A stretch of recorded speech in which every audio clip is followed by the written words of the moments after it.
देखिए, यूपी बहुत बड़ा प्रदेश है और दुनिया के 8-7 मुल्कों को छोड़ कर के पूरे देश दुनिया से बड़ा है। बड़ा प्रदेश है, बड़ी समस्याएं भी होंगी। अब ये है कि कानून व्यवस्था क्या दिल्ली की ठीक है या पास पड़ोस के प्रदेशों की ठीक है, लेकिन ये हमारा दुर्भाग्य है कि आप लोगों को भी हम ही उत्तर प्रदेश में दिखाई देते हैं और कोई सरकार आप कहीं देखते नहीं। यूपी में बलात्कार काफी हो रहे हैं। ऐसा है, कोई साजिश है इस प्रकार की। इतने बलात्कार नहीं है जितने रिपोर्टेड हैं। बलात्कार दिल्ली में रोज़ आए दिन हो रहे हैं। बलात्कार हरियाणा में, पंजाब में, तमिलनाडु में, कोई प्रदेश ऐसा नहीं है जहाँ नहीं हो रहे हैं।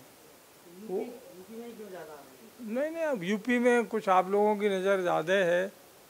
यूपी में इसलिए और ज़्यादा आप तो खुर्दबीन से ढूंढ रहे हैं कि कहाँ क्या हो गया। पर रोक लगाने में क्यों असफल नहीं है, सरकार पूरी तरह से कोशिश कर रही है और हर मामले में कड़ी कार्रवाई की जा रही है।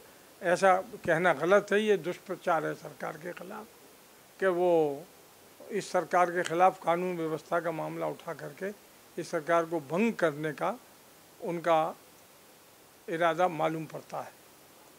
वरना अभी हाल में हमने सारे अधिकारियों को जो अच्छा काम नहीं कर रहे थे या उसमें और सुधार की आवश्यकता थी, तो इतने बड़े पैमाने पर अब लोग कह रहे हैं कि साहब इससे ये राजनीतिक कारणों से हैं। राजनीतिक कारणों से होम चीफ सेक्रेटरी, डीजी, इनसे क्या मतलब है? और तमाम जो अधिकारी हैं जिले लेवल पर जो काम कर रहे थे सुस्त है, उन लोगों को हटाया गया है, उनकी जगह दूसरे आदमी। तो हम कोशिश कर रहे हैं, आईएएस सब हैं, आईपीएस सब हैं, लेकिन सब एक से नहीं होते। तो ये सरकार का संवैधानिक अधिकार है कि वो किसी कौन से अधिकारी से काम लेंगे। अभी कोई चुनाव से कोई हमें फ़ायदा होगा अधिकारियों को बदलने से? व्यवस्था को ठीक करने के लिए अधिकारियों को जनहित में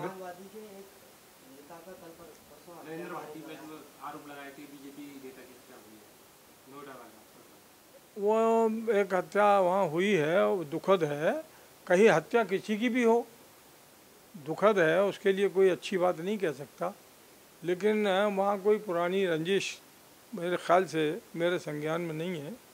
लेकिन जैसा अखबारों से उससे संकेत मिलते हैं कि वो कुछ पुरानी रंजिश का परिणाम है और वहाँ तो आए दिन इस तरह की घटनाएं आम तौर पर होती रहती हैं।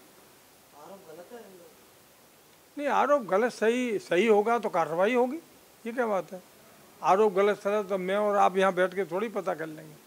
ये तो जो संबंधित अधिकारी हैं जो मौके पर हैं वो जांच कर रहे हैं, वो बताएंगे।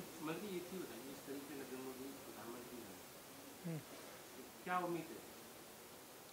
भाई, जनता ने तो ये उम्मीद करके दी है कि पूरी व्यवस्था बदल जाएगी और अच्छे दिन आने वाले हैं। आप लोगों ने खूब दिखाया है अच्छे दिन आ रहे हैं, तो अच्छे दिन आए, अच्छी बात है। जनता का आदेश शिरोधारी है।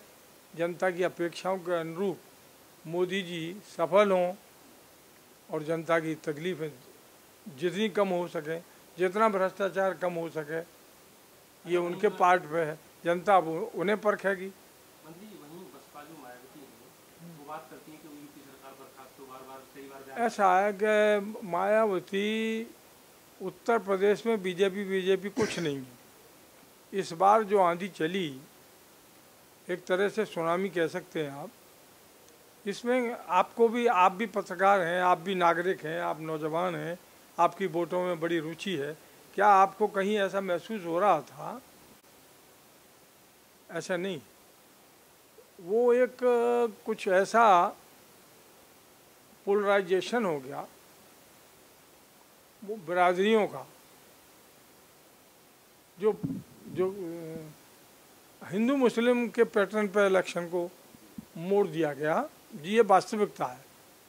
हर जगह की मैं पूरा हिंदुस्तान नहीं घूमा हूँ, लेकिन जो रिपोर्ट्स आ रही हैं वो यही आ रही हैं। देखिए, मायावती के दुश्मन नंबर 1 हम ही हैं, बीजेपी नहीं है। बीजेपी की गोद में बैठ के तो मायावती 3 बार चीफ मिनिस्टर हो गई। तो वो असली बीजेपी और मायावती तो एक ही सिक्के के 2 पहलू हैं।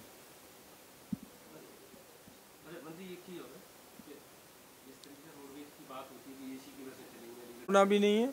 उसका कारण मैं आपको बताना चाहता हूँ कि देखिए जो जीटी रोड है इतनी हालत ख़राब है, इतनी। अभी हम कासगंज से आए, कासगंज से पहले हम गए हाथरस जंक्शन पर, हाथरस साथ निवासिनी होकर के हम लौट करके आए और इसी रास्ते से हम वापस जाएंगे। तो आप समझ लीजिए कि इस जो जीटी रोड पे अगर हम वॉल्वो बसें और ये मेरे ख्याल से 15 दिन में चूरन हो जाएंगी बिल्कुल। तो क्या करें? सारी व्यवस्थाएं सरकार अपने आप नहीं कर सकती है। सरकार सड़क ठीक हो जाए तो सरकार को तो फायदा है। सरकार अगर ठीक हो जाए, सड़कें ठीक हो जाएं तो हम अच्छी से अच्छी सुविधाएं आपको दे सकते हैं। और आप बदल दिए माना दवाई